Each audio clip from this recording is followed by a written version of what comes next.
When ka nga, yeah, depressed ko. Sobra ang giagian ni Jesus compared to what you feel. Yeah, problemado ko, anxious ko, anxiety na ako, social anxiety. Lord, I'm so messed up. Hindi na siya ikakumpara sa experience ni Jesus. Yeah, my heart is breaking. His heart exploded. And here we are, murag wala ra sa ato si Lord. And here we are, di ta mo ampo. And here we are, di pagyud ta mo patuo sa atong leader. And here we are, di pagyud ta mo simba. And here we are, padayon gyud sa pagpakasala. Isam upon sa initabo kay Jesus. Number 1, nagsingot siya dugo sa Getsemani. Unsa ang meaning kapag musingot kag dugo? Normal ba na? Unsay tawag ana? It's hematidrosis.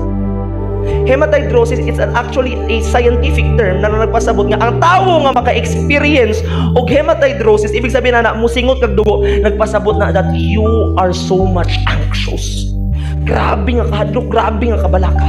Og na-experience na ni Jesus before siya gilansang sa cross, nagsingot siya dugo, nagpasabot na nga grabe yung anxiety ni Jesus.